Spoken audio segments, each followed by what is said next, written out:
Graça e paz a todos. Eu sou o professor Gilberto Rebouças e este é o Seminário Teológico à Distância. Tá?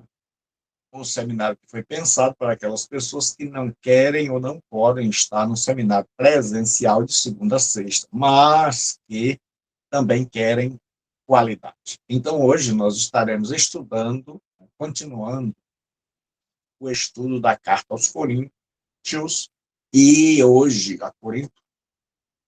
nós estaremos tratando de um tema super importante, a doutrina da ressurreição, no capítulo de número 15. Então, vamos orar. Senhor, nosso Deus e Pai, dá-nos a tua proteção, a tua direção e a tua bênção, para que possamos, Senhor, nesta hora, Senhor, recebermos a tua bênção e a tua graça, sermos inspirados por ti, para a tua honra e para a tua glória. Então, hoje nós vamos estudar um tema muito importante. A doutrina mais importante do cristianismo, que é a ressurreição. E capítulo 15, que é o que nós vamos estudar hoje, devido à sua importância, porque no capítulo 15 é o lugar onde nós encontramos o maior discurso, o maior tratado sobre a ressurreição.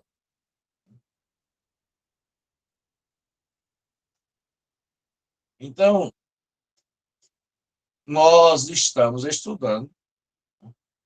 Então, neste capítulo 15, nós estamos estudando.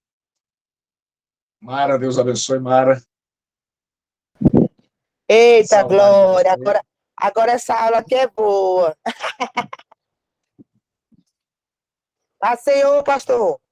Pai do Senhor, minha santa. Deus abençoe e guarde. Eita, Glória! Então, nesse capítulo 15 que nós estamos falando, é o lugar onde tem mais informação sobre a doutrina da ressurreição. E, infelizmente, muitos cristãos não conhecem a doutrina da ressurreição.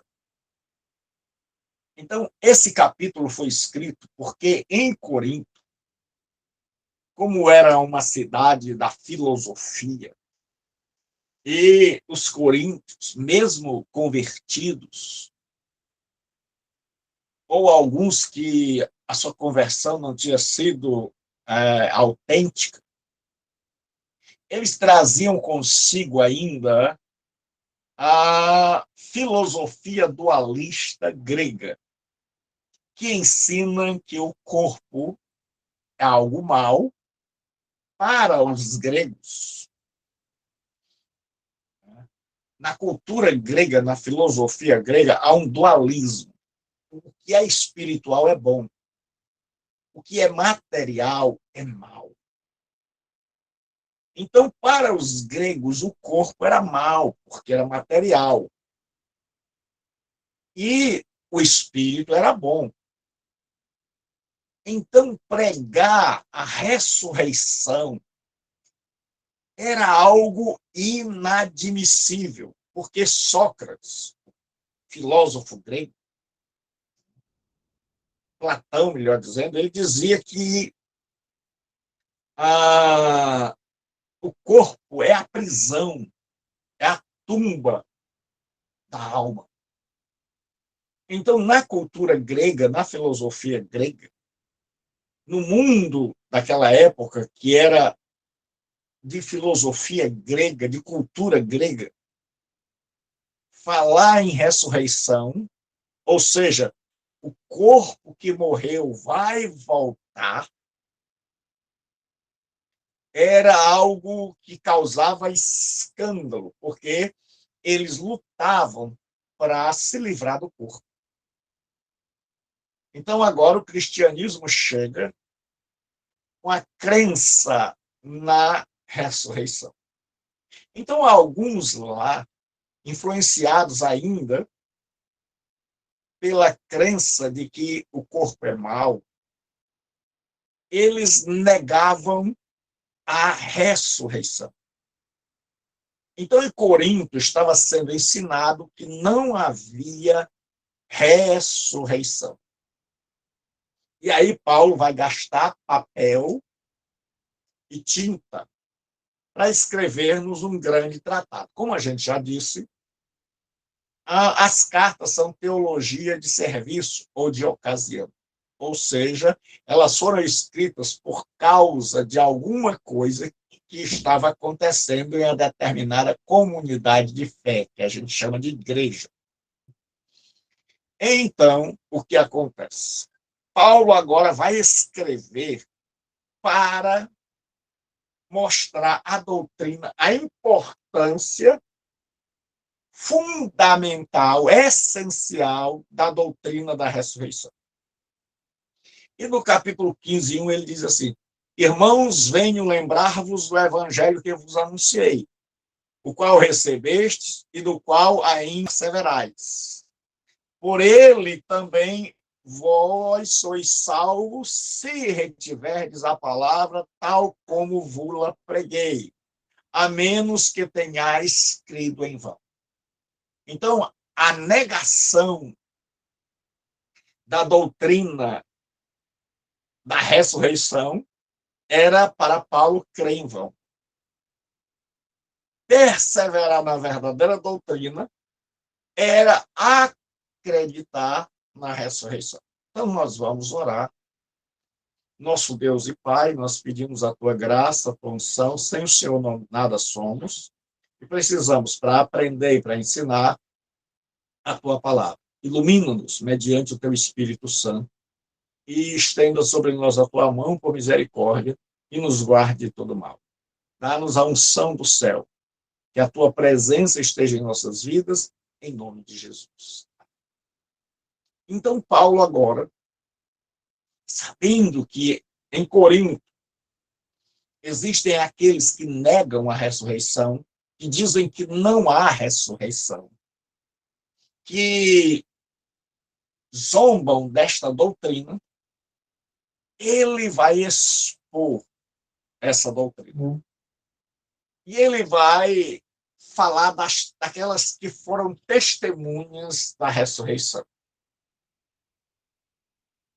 E o que me chama a atenção é a importância que Paulo dá às Escrituras. Ele podia ter falado de tantos testemunhos visíveis, experiências da ressurreição, mas a primeira testemunha que ele usa para a ressurreição é a Escritura, é a Bíblia. Ele diz assim: antes de tudo, em primeiro lugar, vos entreguei o que também recebi, que Cristo morreu por nossos pecados, segundo as Escrituras. Grafê, ou grafai, e que foi sepultado e ressuscitou ao terceiro dia, segundo as Escrituras. Então, Paulo começa dizendo: o que eu preguei para vocês, e que vocês precisam perseverar nisso, foi algo das Escrituras. E as Escrituras nos ensinam que Jesus morreu pelos nossos pecados, mas que ressuscitou ao terceiro dia. Então, Paulo usa a Escritura para mostrar a crença na ressurreição, que a Escritura ensina a doutrina da ressurreição. Depois, ele vai agora para o testemunho dos apóstolos. E de Jesus não apenas ressuscitou, mas ele apareceu após a sua ressurreição a Cefas, que é o nome de Pedro, o nome aramaico, e depois aos 12. Depois foi visto por mais de 500 irmãos de uma só vez, dos quais a maioria sobrevive até agora. Porém, alguns já dormem. Essa palavra dormir quer dizer, já estão mortos. Então, Paulo nos diz o seguinte, que esse Jesus ressurreto apareceu a Pedro e aos apóstolos. E ele diz que ele teve uma aparição a mais de 500 irmãos, dos quais a maioria ainda vive, embora alguns já tenham morrido. Então, o apóstolo Paulo está dizendo que, além dos apóstolos, Jesus apareceu a uma quantidade considerada de testemunhas. Porque algumas pessoas dizem que o que os cristãos estavam vendo, ou seja, vendo Jesus em todo lugar, nas suas reuniões, era, na verdade, os céticos dizem, uma histeria, algo psicológico. E é possível que uma pessoa pudesse ter uma situação dessas, de estar tão abalado com a morte de Jesus, de vê-lo em qualquer lugar. Mas é impossível que a mesma, não existe nada na ciência que diga isso, que a mesma alucinação pudesse acontecer a mais de 500 pessoas de uma vez. Então, Paulo está dizendo que é fato, é prova. Jesus ressuscitou, ele tinha não só os apóstolos, mas mais de 500 pessoas, e Paulo diz que muitos ainda estavam vivos e podiam testemunhar a ressurreição de Jesus. Depois ele fala que Jesus foi visto agora. Outra testemunha é Tiago, o meio-irmão do Senhor. Ele diz, depois foi visto por Tiago, mais tarde por todos os apóstolos.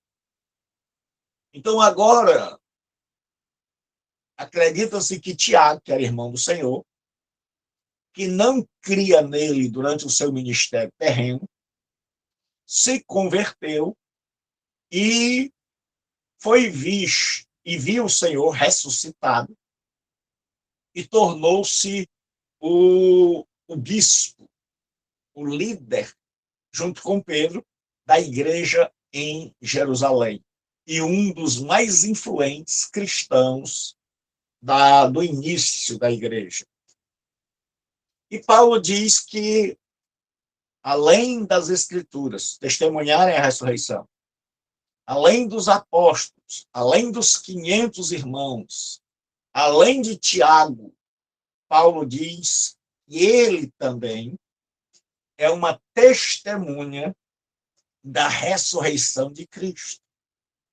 E ele diz, e afinal, hoje todos, foi visto também por mim, como por um nascido fora de tempo. Em algumas traduções diz como um abortivo.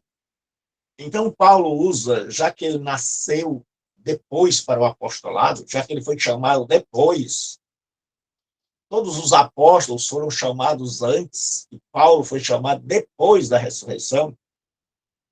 Então, ele usa a ilustração que ele nasceu fora do tempo. Que ele é apóstolo, mas que ele não foi chamado no tempo anterior à ressurreição, mas depois da ressurreição. E diz, porque eu sou o menor dos apóstolos, que não sou digno de ser chamado apóstolo, pois persegui a igreja. Então, Paulo tinha esse problema de ter perseguido a igreja, e isso o incomodava. Eis, mas pela graça de Deus sou o que sou, e a sua graça me foi concedida. Não, a sua graça que me foi concedida não se tornou vã, ou seja, graça que tem um sentido de um favor imerecido, uma capacitação imerecida. Ele diz, antes trabalhei muito mais do que todos os outros. Ele disse, a graça, a unção que Deus derramou, a sabedoria que ele me deu, o evangelho que ele me deu, me fez trabalhar mais. Todavia, não eu, mas a graça de Deus comigo, ou seja, o poder capacitador de Deus. Portanto, seja eu ou sejam eles, assim pregamos e assim Cristo. O que assim pregamos? Paulo e os apóstolos, a ressurreição. Pregamos que Jesus ressuscitou. E aí, Paulo agora vai dizer, sabendo que tem aquela turma que não acredita na ressurreição. Ele vai mostrar as consequências da negação da ressurreição dos mortos. O que aconteceria se não houvesse ressurreição, como alguns estavam dizendo? Então, ele vai falar da negação da ressurreição. Ora, se é corrente pregar-se que Cristo ressuscitou dentre os mortos, ele está dizendo, é normal, toda pregação, todo apóstolo, todo pregador verdadeiro fala da ressurreição. O cristianismo está alicerçado sobre a ressurreição. Paulo agora diz, como, pois, afirmam alguns dentre vós que não há ressurreição de mortos? Está aqui o problema que levou Paulo a escrever este capítulo. E o bom nos problemas das igrejas é que fazia com que os apóstolos escrevessem. Então, quanto mais problemas as igrejas tinham, mais os apóstolos escreviam.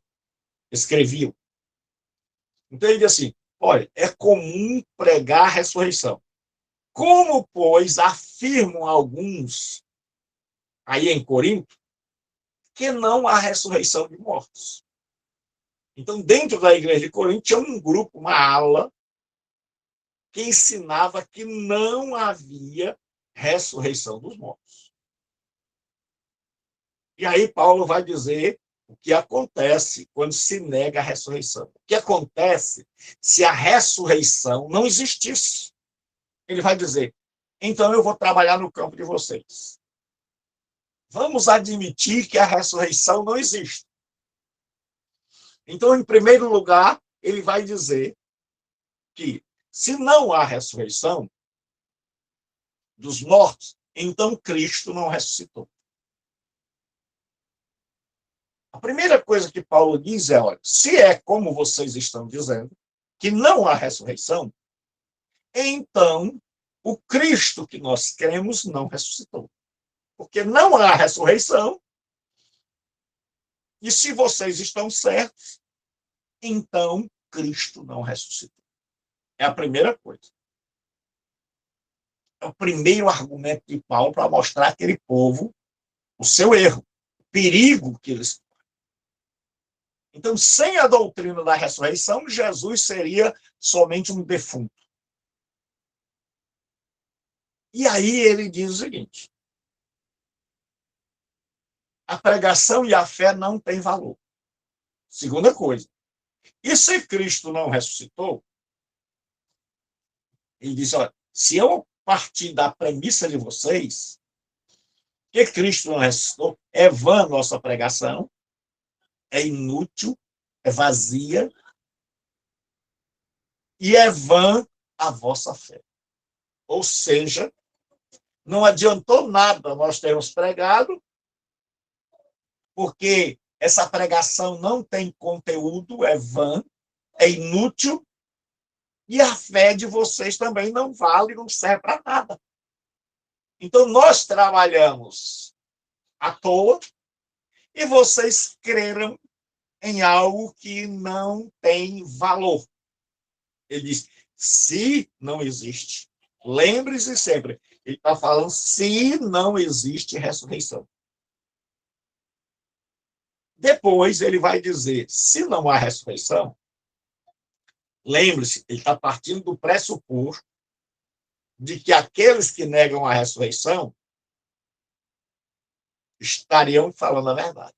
Ele disse, se vocês estivessem falando a verdade, isso aconteceria. Jesus não ressuscitou, a pregação seria vã, a fé seria vã, e os apóstolos são falsos testemunhos.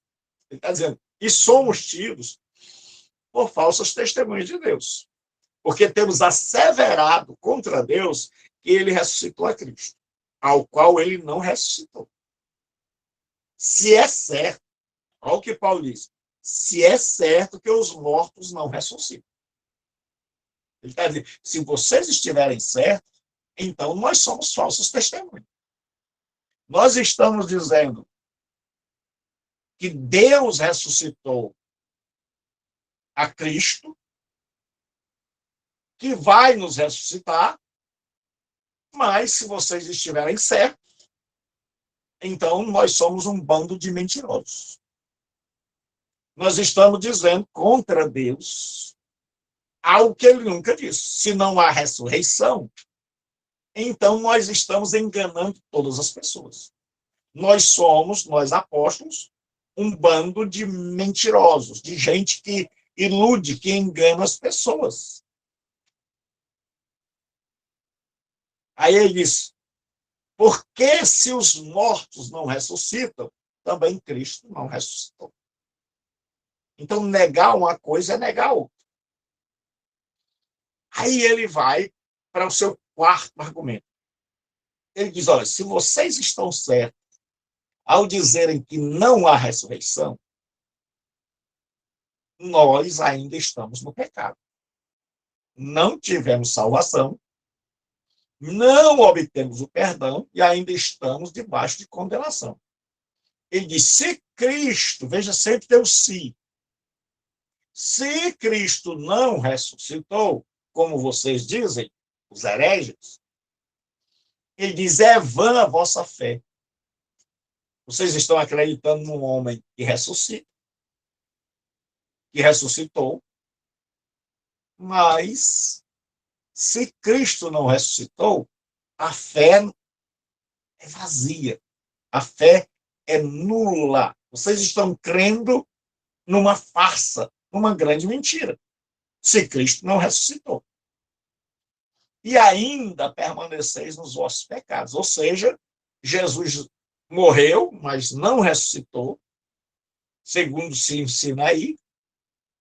Então, quer dizer que nós não temos perdão, a nossa fé foi algo inútil, então todos nós ainda estamos debaixo de condenação. Então, Paulo está dizendo, vocês estão percebendo o perigo que é negar a doutrina da ressurreição? Sem a ressurreição, nós estamos debaixo de condenação. Sem a ressurreição, nós ainda somos pecadores caminhando para o inferno. Aí Paulo vai para a quinta coisa.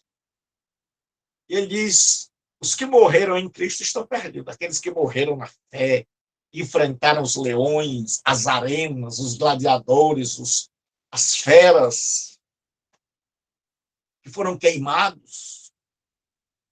Paulo diz, e ainda mais, os que dormiram é um eufemismo, é suavizar. É um verbo para morte. Ele está dizendo assim, e os que morreram em Cristo pereceram. Ou seja, quem morreu pelas feras, quem morreu na fogueira, ou quem morreu de velhice ou de doença, crendo em Cristo, esse está perdido. Porque morreu crendo em algo que nunca aconteceu, se o que vocês ensinam é verdade. E aí ele vai e ele diz, o último argumento dele, contra esse ensinamento falso, que não havia ressurreição. Lembre-se, eu estou sempre repetindo, Paulo está dizendo, se o que vocês estão dizendo é verdade, que não há ressurreição. Ele disse, se a nossa esperança em Cristo se limita apenas a esta vida, como vocês estão ensinando, não há ressurreição, somos os mais infelizes de todos os homens. Em outras traduções, diz assim, somos os mais dignos de lástima, somos os mais dignos de dó, de pena. Então, ele está dizendo, não existe ninguém mais enganado do que nós. Se vocês estão com a razão, se esse grupo de Corinto, que diz que não há ressurreição, se isso for verdade,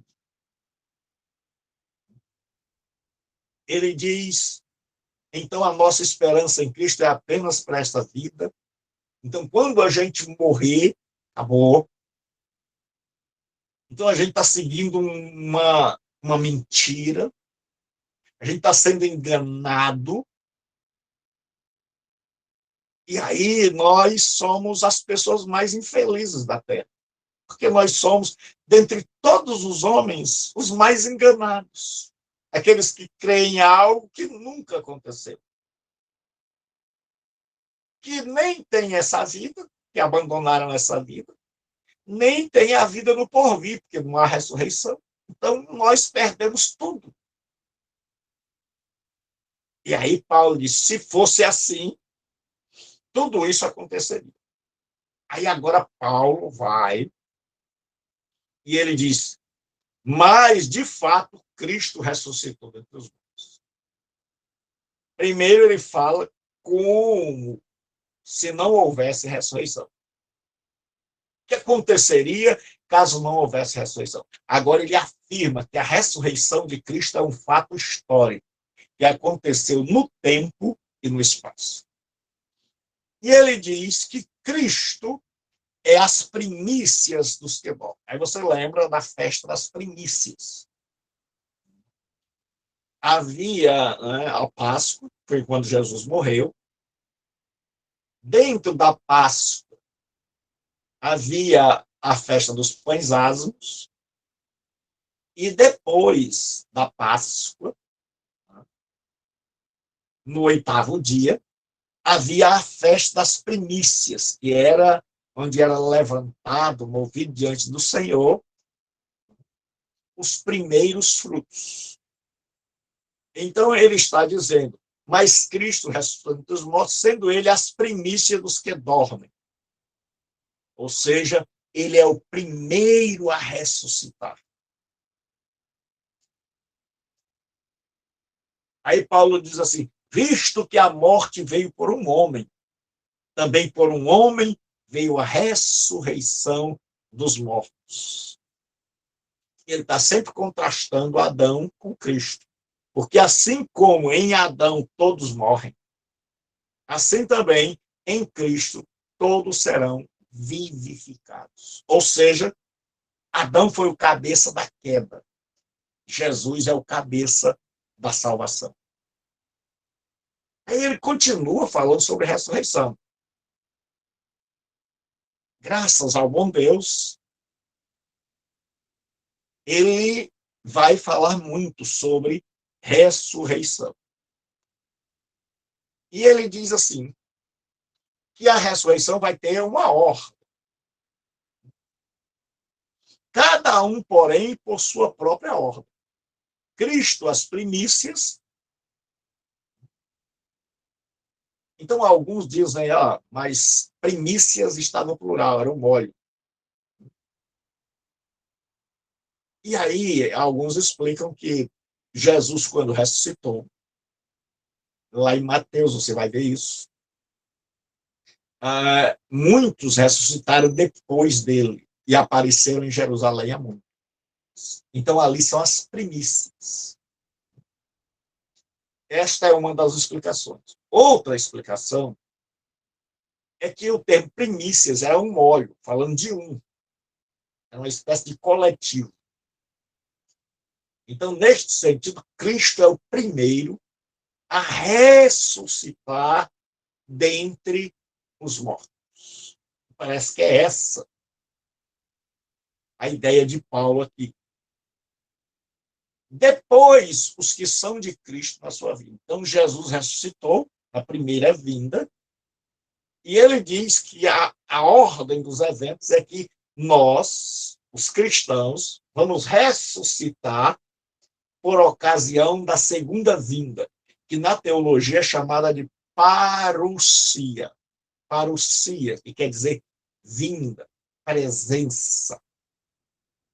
Então, Cristo ressuscitou e depois, só depois, na vinda de Jesus, é que nós vamos ressuscitar. Aí Paulo diz que a ressurreição marca o fim do último inimigo. Ele diz, quando Jesus vier, na parousia, então virá o fim. Então acontecerá o fim desta era. Ele diz assim, quando ele entregar o reino a Deus e Pai, quando houver destruído todo o principado, bem como toda a potestade e poder. Porque convém que ele reine até que haja posto os inimigos debaixo de seus pés. Então Paulo diz, olha, o Pai deu soberania a Jesus Cristo para que ele reine. E ele vai reinar até que todos os inimigos, todos, sejam colocados debaixo dos seus pés, ou seja, sejam vencidos e dominados. Aí ele assim, quando houver destruído todo o principado, bem como toda a potestade e poder. Porque convém que ele reine até que haja posto todos os inimigos debaixo dos pés. Então, Jesus está reinando e está colocando todos os inimigos debaixo dos seus pés. E aí, diz assim, o último inimigo a ser destruído é a morte. Está dizendo que Jesus já conquistou o diabo, os principados, as potestades, esses já estão vencidos.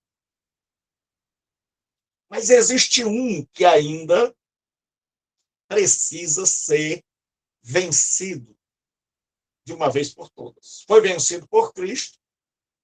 Diz que o último inimigo, o último a ser derrotado é a morte. Então a morte não é nossa amiga. A morte não é algo normal. A morte é um inimigo a ser derrotado. E é o último inimigo. Então, nesse processo de Jesus estar derrotando seus inimigos, ele deixou a morte em último lugar. Porque a morte hoje ainda leva ao cristão. E aí ele diz, porque todas as coisas sujeitou debaixo dos seus pés. Tudo está debaixo do seu controle, do seu domínio. E quando diz que todas as coisas lhe estão sujeitas, certamente se exclui aquele que lhe subordinou, ou seja, Deus o Pai. Diz que, menos Deus Pai, todos os demais seres do universo estão debaixo do senhorio e do governo e da autoridade de Jesus Cristo. Por isso o cristão não precisa ter medo de demônio, medo de praga, porque tudo está debaixo do senhorio de Jesus Cristo. Aí ele diz assim, quando, porém, todas as coisas lhe estiverem sujeitas, quando chegar o momento final, desenrolar da história, e os demônios, a morte, o diabo, os ímpios, os governantes ímpios, todos os poderes estiverem debaixo, não quer dizer que eles vão se converter, mas eles vão ser vencidos por Jesus Cristo. Diz, então o próprio Filho também se sujeitará àquele que lhe sujeitou todas as coisas, para que Deus seja um em todos. Então o Filho vai chegar para o Pai e vai dizer, Pai, eu cumpri a missão. Houve uma rebelião lá na Terra. no céu e na terra, o diabo se rebelou, os homens se rebelaram, a morte passou a tragar todos os homens.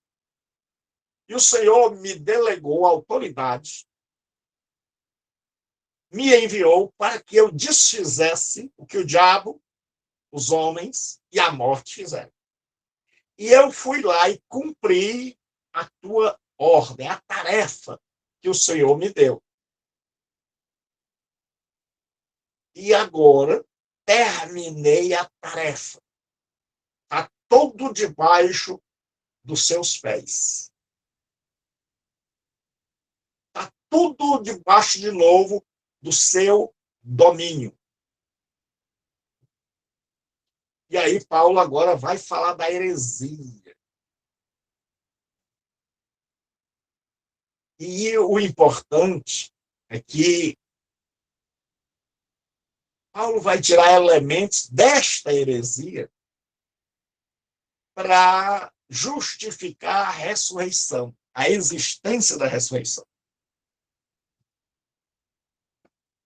Ele vai argumento pró-ressurreição tirado da heresia. Ele diz assim, de outra maneira, que farão os que se batizam por causa dos mortos, se absolutamente os mortos não ressuscitam? Por que se batizam por causa deles? Então, em Corinto, estava acontecendo o seguinte, eles diziam, não há ressurreição. E aí, eles diziam, então, quem morreu está perdido. E aqueles nossos parentes que morreram, eles estão perdidos. Então, o que a gente vai fazer para salvar essas pessoas? Então, alguns começaram a dizer, olha, nós vamos nos batizar no lugar delas. Então, era mais ou menos assim, rapaz, o fulano dizia, eu tenho uma tia que morreu sem se converter. Ela está perdida. Então, eu vou me batizar no lugar dela e veja quantas invenções têm acontecido no seio da igreja. E precisa sempre de homens capacitados para não deixar estas coisas continuarem. Paulo está acabando com a heresia no nascedouro, quando ela ainda está um bebê. Ele não deixou ela crescer. Você já imaginou se hoje, se Paulo não tem escrito essa carta, não tem combatido essa heresia, hoje, quanta gente está se batizando por ele e acreditando que podia se batizar pelos mortos, se batizar por uma avó, por um avô, por uma tia. Então, naquela época, as pessoas achavam assim, se eu me batizar no lugar dele, eu me batizo primeiro por mim, depois eu posso me batizar não sei quantas vezes. Então, eles iam lá e diziam, olha, eu quero me batizar. Ah, mas você vai se batizar por quê? Ah, eu quero me batizar por uma tia minha que morreu sem Cristo, por um pai, por um avô, por um bisavô. Então, eles iam lá e eles acreditavam que se eles se batizassem, aquela pessoa que morreu ímpia seria salva.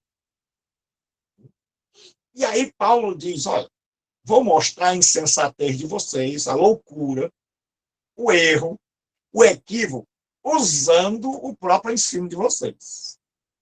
Vocês dizem que não há ressurreição dos mortos.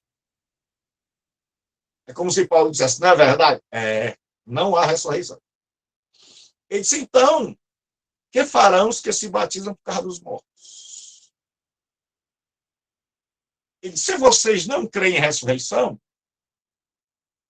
então por que vocês estão se preocupando com os mortos a ponto de se batizarem no lugar deles, para que eles sejam salvos? Ele está dizendo, isso é o fim do mundo. Vocês não creem em ressurreição, mas estão se batizando por aqueles que morreram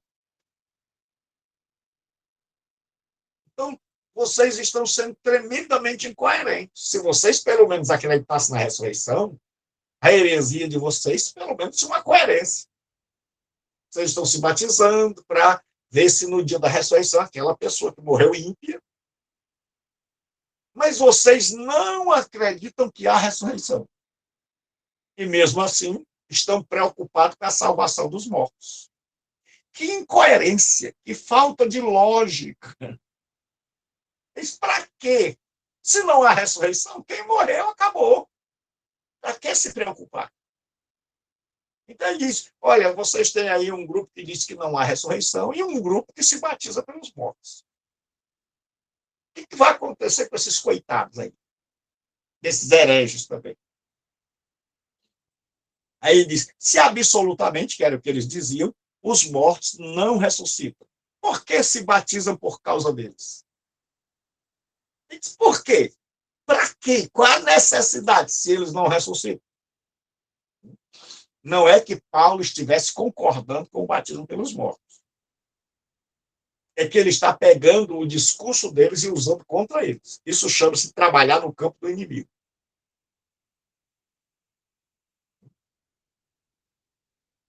Aí agora ele vai o argumento dos perigos enfrentados pelos cristãos.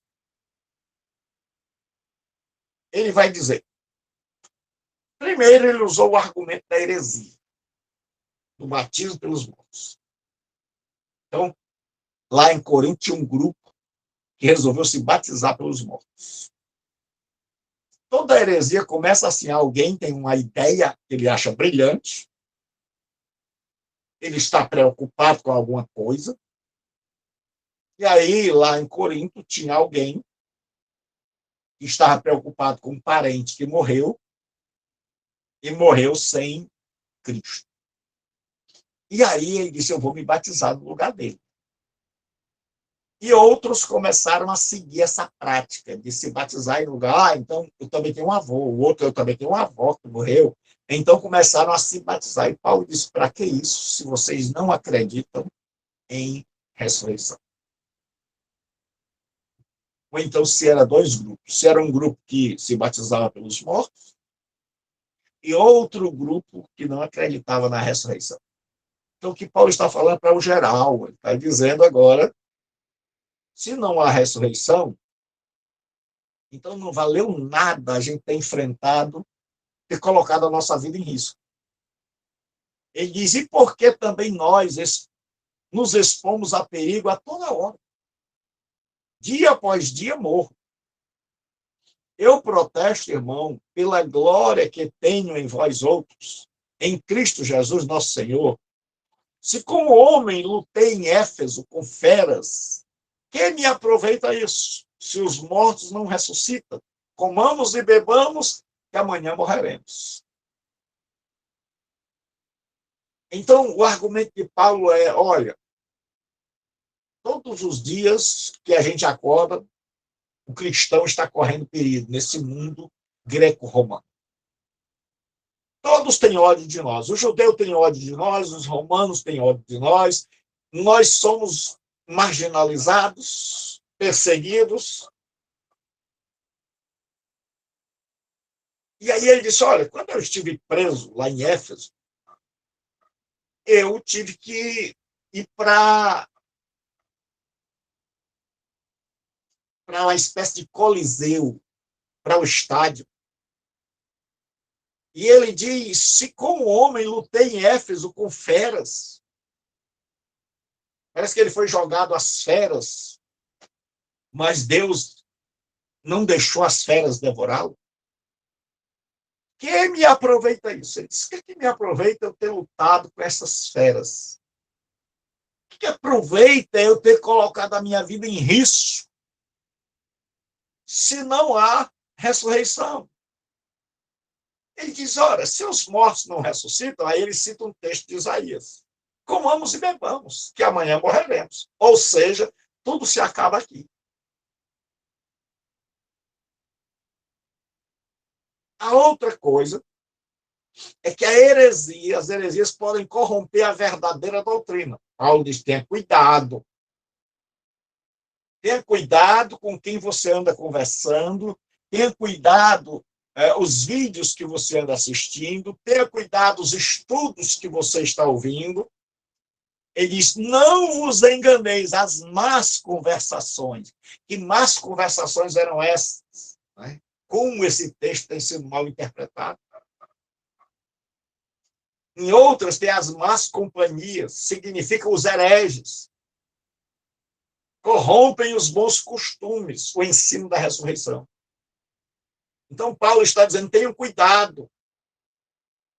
Porque se vocês derem ouvido a esses hereges que dizem que não há ressurreição, e a estes outros que dizem que devem se batizar pelos mortos, para que eles sejam perdoados, se vocês seguirem estas doutrinas, que ele chama aqui de más conversações, vocês vão corromper-se, vocês vão abandonar, vocês vão sair, desertar da verdadeira doutrina.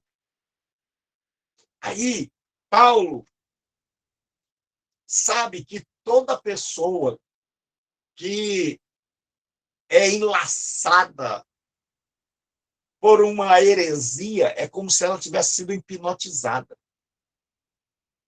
E aí Paulo chama aqueles crentes de Corinto que estavam se deixando levar pela heresia de não há ressurreição e de se batizar pelos mortos.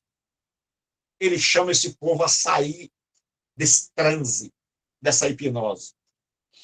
Ele diz, tornai-vos a sobriedade. Isso significa que muita gente já tinha enveredado por esse caminho.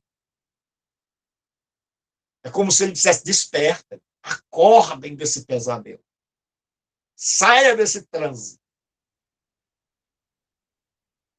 Como é justo, e não pequeis, porque alguns ainda não têm conhecimento de Deus. Ele está dizendo que o grande problema, a heresia, ela encontra terreno fértil, solo fértil, onde as pessoas não têm conhecimento de Deus. Ele disse, isso digo para a vergonha vossa. Paulo está dizendo, olha, é uma vergonha que vocês acreditem em pessoas que negam a ressurreição. É vergonha que eu tenho que escrever para vocês sobre a ressurreição, porque vocês nada sabem. É vergonha vocês acreditarem em pessoas que pregam que, se batizando no lugar de um morto, esse morto será perdoado e salvo. Se eles mesmos se contradizem, Paulo diz, é uma vergonha uma igreja cristã não saber sobre a doutrina da ressurreição e não ser capaz de discernir que a morte, depois da morte vem o juízo. Ele disse, vocês estão acreditando nessas heresias. É como se vocês tivessem sido hipnotizados. E aí agora é como aquela pessoa que hipnotiza o outro, e a pessoa fica lá fazendo tudo que ele quer, e aí ele estala o dedo, e Paulo agora diz, tornai-vos a sobriedade. É como se Paulo tivesse estalado o dedo dizendo, saiam desse transe, saiam dessa ação de hipnotismo, larguem isso, esse batismo pelos mortos, larguem essa doutrina que nega a ressurreição. E aí Paulo agora vai falar do corpo da ressurreição. Por quê? Porque aquelas pessoas ridicularizavam a ressurreição. Eles tinham sido influenciados pelos gregos. Então, para os gregos, ressurreição era uma coisa de louco. Aí Paulo diz assim, mas alguém dirá, como ressuscitam os mortos? E em que corpo vem? Era o que os hereges diziam. Eles diziam, vocês aí que acreditam em ressurreição, como é que os mortos vão ressuscitar? E em que corpo vem? Já que eles não acreditavam que o corpo fosse coisa boa. Então ele chegava e Paulo diz, alguém está dizendo aí. As pessoas estão perguntando para vocês, como ressuscitam os mortos? Segundo, que corpo eles vêm? Então, os crentes de Corinto não sabiam responder isso. E eu espero que, a partir de hoje, você seja alguém que sabe responder a esse tipo de pergunta, a esse tipo de heresia que você tem como refutar. Então, Paulo agora vai responder a isso. Vocês estão perguntando, vocês estão dizendo, ó, não há ressurreição, e vocês estão dizendo, ó, como é que vai haver ressurreição? E com que corpo a pessoa vai vir? Então, Paulo vai tirar uma ilustração da escritura, da agricultura. E ele vai falar sobre a diferença entre o que é semeado e o que brota na semeadura. Aí ele começa pegando pesado, insensato. Ele está respondendo àquela pessoa que disse, como vai ser a ressurreição? E com que corpo virão? Paulo diz, insensato. O que semeias não nasce, se primeiro não morrer. E quando semeias, não semeia o corpo que há de ser, mas o simples grão, como de trigo ou qualquer outra semente. Mas Deus lhe dá o corpo como lhe aprouve, dá a cada uma das sementes o seu corpo apropriado. Primeira coisa que Paulo diz, olha, quando vocês morrerem, você está perguntando por que corpo vem? Ele está dizendo que quando o semeador semeia, ele semeia um grão. E ele está dizendo que quando se enterra alguém, ou crema, toca fogo no corpo, ele está dizendo que é como se estivesse plantando. E ele diz, quando você planta, a semente é de um jeito. Mas quando ela nasce, que é o que ele está querendo falar aqui, ressuscita, ela ressuscita completamente diferente. Então ele está dizendo, você ainda não viu? Então ele está dizendo, olha, quando você enterra alguém, não vai ser com esse mesmo corpo que ele vai aparecer. Você enterrou com um corpo, plantou. Agora, assim como Deus dá um novo corpo à semente, dará também um novo corpo ao cristão. Aí Paulo vai falar de que há uma grande diferença entre o corpo atual e o corpo da ressurreição. E ele vai fazer ilustrações. Ele vai dizer, nem toda a carne é a mesma carne, é a mesma. Porém, uma é a carne dos homens, outra é a carne dos animais e as aves, e outra dos peixes. Também há corpos celestes e corpos terrestres. E, sem dúvida, uma é a glória dos celestiais e outra é a glória dos terrestres. Uma é a glória do sol, outra é a glória da lua, outra é a glória das estrelas, porque até entre estrelas e estrela há diferença de esplendor. Então, o que Paulo está nos ensinando aqui? Está dizendo, olha, existe uma grande diferença entre a carne do homem, a carne dos animais. Existe uma grande diferença entre os corpos celestes, até mesmo entre aqueles que são semelhantes, como é o caso das estrelas, existe uma grande diferença.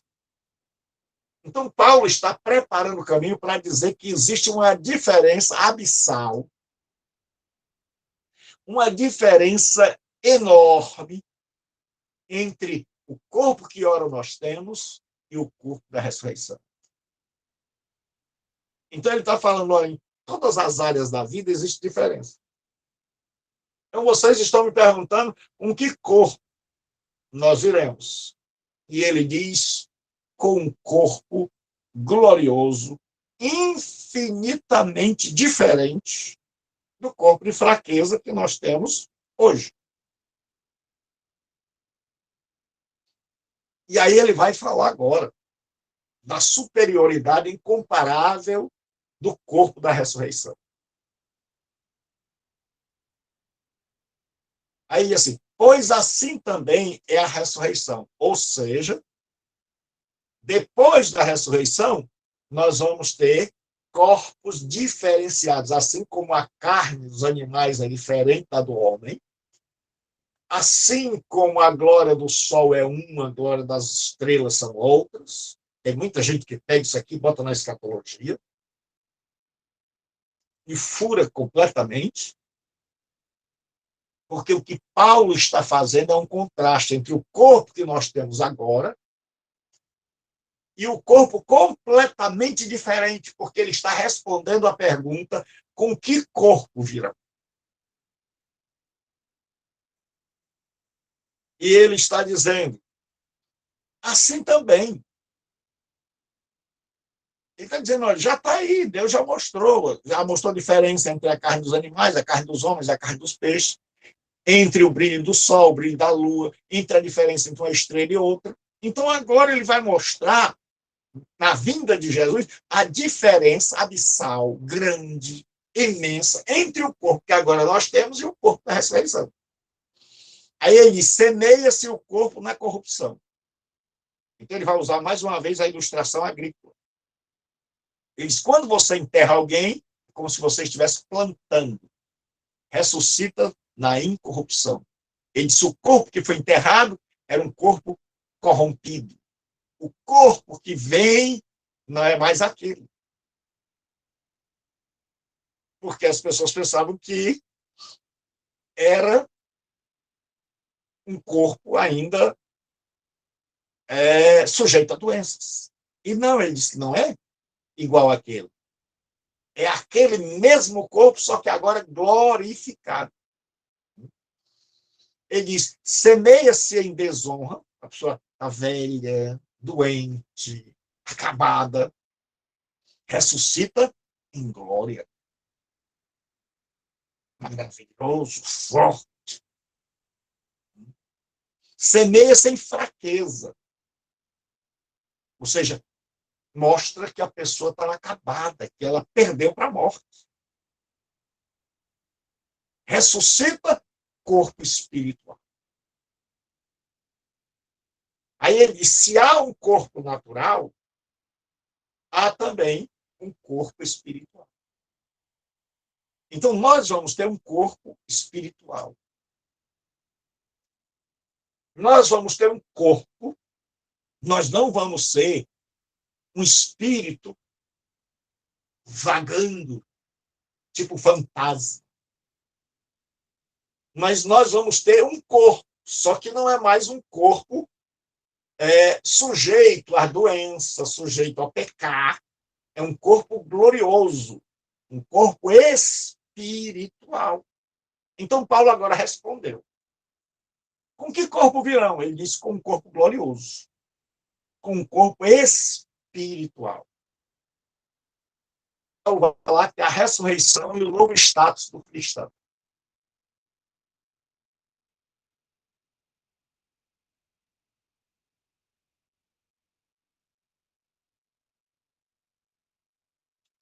E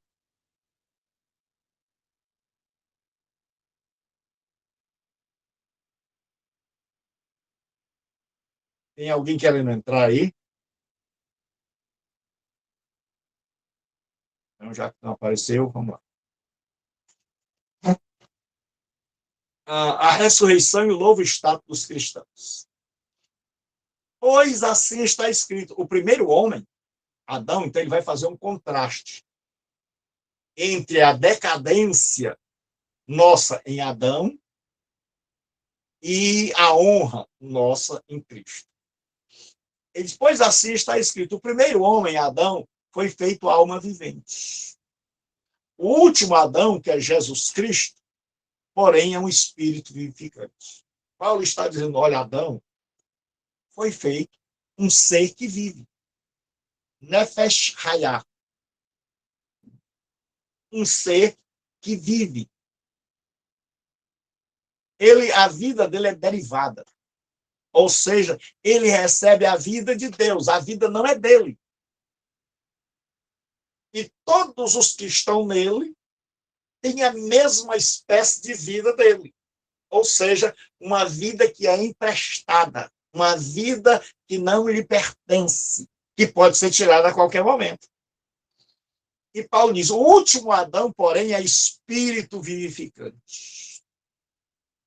Ele disse, a diferença é que Jesus é a fonte da vida. Jesus não é alguém que foi criado e que é alguém que recebeu vida. Não, ele tem vida própria. Ele não morre. E por isso ele pode vivificar. Pode falar, Mara.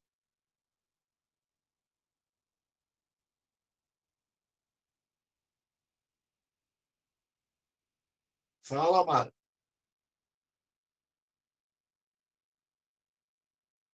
Vamos lá. Então, enquanto Adão tem vida derivada de Deus, vida essa, que no momento que ele rompe com Deus, ele perde, então todos os seus descendentes têm o mesmo tipo de vida que ele. Vida que se acaba, vida que por mais longeva que seja, vai ter um ponto final. Ele diz, Jesus Cristo, que é o último Adão, é espírito vivificante. Aí ele diz, mas não é primeiro o espiritual, e sim o natural. Ele diz, quem vem primeiro? Adão. O natural. O homem que tem vida derivada. Depois é que vem o espiritual. Quando? Depois da ressurreição. Ele diz, só depois da ressurreição. Todos nós estamos em Adão. Quando nós ressuscitamos espiritualmente, quando nós cremos, nós já mudamos por dentro. Mas ressurreição é do corpo. A ressurreição que Paulo está falando aqui é a ressurreição do corpo, porque o cristianismo valoriza o corpo. Aí diz assim, o primeiro homem formado da terra é terreno. Ou seja, sua origem, seus pensamentos, seus desejos são terrenos. E o segundo é do céu, que é Jesus Cristo. Como foi o primeiro homem, o terreno, aí aqui já tem pastor que confundiu terreno com terra. Terreno aqui é um adjetivo. E está no masculino, quer dizer, o homem terreno, ou seja, Adão. Tais são também os demais homens terrenos. Então ele está dizendo, olha, Adão foi criado um homem natural com vida temporária. E essa vida temporária ele transmitiu aos seus descendentes. Mas essa vida tem começo e tem fim. E ele disse, igual a ele, Adão, são todos os que descendem dele e os que estão nele. Ele disse, e da mesma forma, e como é o homem celestial, tais também os celestiais. Ele disse, agora, em Jesus Cristo, que é o Espírito que dá vida, que é o ser que dá vida, que é poderoso para ressuscitar, que não é igual a Adão, que a vida é derivada, mas que tem vida em si mesmo e que pode dar vida ou ressuscitar aqueles que nele creem, ele diz, tais seremos nós. Assim como Jesus ressuscitou, nós também ressuscitaremos. Aí ele diz que a ressurreição dá-se-á por ocasião da parousia. Parousia é a palavra usada para a segunda vinda no original grego. Então, a teologia usa essa palavra parousia, não é parousia, não. aqui a pronúncia correta é parousia, porque esse O e esse U se pronuncia apenas U, e o S em grego nunca tem som de Z. Então não é parousia, é parousia. Então Paulo diz que a ressurreição final acontecerá por ocasião da segunda vinda. E aí ele diz que vai revelar o mistério. No mundo de Paulo era cheio de mistério, porque aquela religião tinha os seus mistérios, mas ninguém sabia. Só os iniciados. Só quando você entrava naquelas religiões. Mas Paulo agora está dizendo, e os mistérios da Bíblia, todos eles estão sendo revelados. Sempre que aparece a palavra mistério, logo em seguida, esse mistério é revelado. Se diz o que se quer dizer com essa palavra mistério. Ele diz, isto afirma, irmãos, que a carne e o sangue, essa expressão carne e sangue, sarx kai raima, carne e sangue, não podem herdar o reino de Deus. Ou seja, que esse corpo físico, sem a transformação, não pode herdar o reino de Deus. Nem a corrupção herdar a incorrupção. Ele disse, esse corpo que está sujeito a se decompor, a cair em fraqueza, não pode herdar o reino de Deus. Ele diz, olha, eu estou continuando respondendo aí o que esse pessoal queria. Isso aqui, a minha resposta vai muito além, eles devem estar boquiabertos com tanta informação. E aí Paulo diz, eis que vos digo o mistério. Ele diz, agora eu vou revelar a vocês um mistério, algo que está guardado, mas que agora vai se tornar conhecido. Que era mistério até agora. Aí ele diz, na verdade, nem todos dormiremos, que é um eufemismo para morrer. Ele diz, o que esse mistério diz? Que nem todos nós vamos morrer. Muitos de nós vamos estar vivos por ocasião da vinda do Senhor. Ele diz, mas todos seremos transformados. Então ele diz, todos nós vamos receber um novo corpo. Nem todos vamos estar mortos. Nem todos vamos passar pela ressurreição. Mas todos vamos passar pela transformação. Nem todos vamos precisar ressuscitar, mas todos vamos ser transformados. Aí ele diz, no momento, aqui é no átomo. Átomo, no tempo dos gregos, os gregos pegavam um pedaço de material, iam cortando, cortando, cortando, até chegar num pedaço mínimo que não desse mais para cortar. Isso eles chamavam de átomo. Era algo indivisível na época. Hoje não, já dividiram o átomo. Mas naquela época não. Então Paulo está dizendo, no momento, num átomo de tempo, num abrir e fechar de olhos, ou seja, numa piscada, ao ressoar da última trombeta. Então, no Antigo Testamento, no mundo da Bíblia, a trombeta era utilizada para emitir sinais. Então, tinha o toque para a guerra, o toque para se reunir, o toque para celebrar Deus, o toque para anunciar o ano novo. Então, havia vários toques. Então, havia várias maneiras. E Paulo está falando aqui da última trombeta. O escatom, o final, a conclusão, a consumação. Aí ele diz, 2 acontecimentos acontecerão por ocasião da parousia. Mais uma vez, o nome não é parousia, é parousia. Parousia. Que é a segunda vinda. Parousia quer dizer vinda. Parousia quer dizer vinda. A segunda vinda. Então, Paulo diz que vai haver 2 eventos. A ressurreição dos mortos. A primeira coisa que vai acontecer é que os mortos vão ressuscitar. E segundo, os que estiverem vivos serão transformados. Então, quem morreu, Paulo diz, vai passar pela ressurreição, vai ressuscitar e receber um novo corpo. E quem está aqui vivo vai receber um novo corpo. E aí, Paulo continua. A necessidade da ressurreição. Ele diz que há uma necessidade. Ele diz porque é necessário que este corpo corruptível se revista da incorruptibilidade. E o que é corpo mortal se reviste da imortabilidade. Então, ele está dizendo que esse corpo está sujeito a se decompor, a adoecer, a envelhecer, a morrer. Precisa ser transformado num corpo que não adoece mais, que não tem mais vontade de pecar, que não é mais dominado pela carne e que não morre mais. Então, ele diz, é preciso que essas pessoas passem pela ressurreição para receberem um novo corpo. Aí ele diz que agora a ressurreição é a vitória sobre a morte. Que é o último inimigo que Jesus deixou.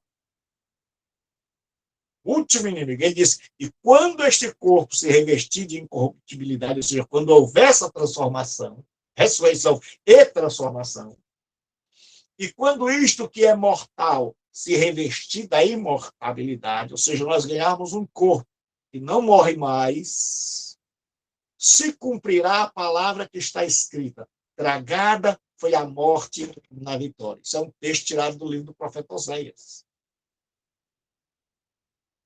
Paulo diz, olha, o último inimigo vai ser vencido por ocasião da segunda vinda de Jesus, quando ele nos ressuscitar, e não só ressuscitar, mas nos der um novo corpo. Porque se Jesus nos ressuscitasse e deixasse com esse corpo fragilizado, carregado, vencido pelo pecado, nós voltaríamos a pecar. Mas a vitória vai ser tão completa que ele vai ressuscitar este corpo. Não vai ser outro corpo, vai ser este, o que eu e você temos agora. Só que ele vai transformar este corpo, que é de humilhação, para ser um corpo glorioso. Então, este corpo que sofreu tanto vai ser um corpo glorioso. E aí ele vai citar os textos, ele diz assim, onde está, ó morte, a tua vitória? Onde está, ó morte, o teu aguilhão? É como se a morte fosse um escorpião, ou um bicho, um inseto que tem ferrão, venenoso, capaz de matar. Agora a morte não pode mais matar. Por quê? Porque o corpo glorioso é imortal. Porque o corpo glorioso é imortal. Então a morte ficou agora sem poder. Ela não pode mais ferroar, ela não pode mais picar o corpo imortal com seu veneno. Seu veneno não faz mais efeito, não mata mais. Aí ele diz, o aguilhão da morte é o pecado. Ele disse, a morte usava o veneno chamado pecado para matar as pessoas. Ele disse, esse novo corpo não peca mais. E se não peca mais, então o veneno da morte perdeu o efeito. Ele disse, a força do pecado é a lei. Ou seja, existe uma lei que condena o pecado. Mas agora, nós estamos com um corpo glorioso. Então, não pecamos mais. Então, agora, nós conseguimos realmente estar dentro da lei e não fora dela. Mas, graças a Deus que nos dá vitória por intermédio de Jesus Cristo. Graças a Deus que nos dá vitória por intermédio de Jesus Cristo. Aí ele vai terminar a doutrina da justificação, da ressurreição, como um consolo para o cristão. Ele diz que a crença nessa doutrina fundamental, basilar, é a base do cristianismo. Ele é um consolo. Ele diz, portanto, ele vai concluir agora essa esse capítulo maravilhoso. Meus amados irmãos, sede firmes, inabaláveis e sempre abundantes na obra do Senhor. Esse povo que não era firme, era instável, não era inabalável. Paulo diz, sede firmes, não se levem mais por doutrinas que negam a ressurreição, que se batizam pelos mortos. Sejam firmes e inabaláveis, sempre abundantes na obra do Senhor, sabendo que o vosso trabalho do Senhor não é vão. Então ele diz, olha, bola para frente. Vamos trabalhar para o Senhor, firmados na doutrina, crendo na ressurreição. E vamos pregar. E ainda que venhamos a morrer, seremos ressuscitados. Jesus foi o primeiro da fila que ressuscitou e nós o acompanharemos. Então, não temamos a nada. Vamos em frente, preguemos o evangelho, avancemos. E que Deus nos abençoe. Qualquer dúvida, deixe sua dúvida, coloque sua dúvida aí no WhatsApp e nós estaremos respondendo.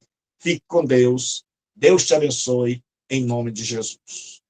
Deus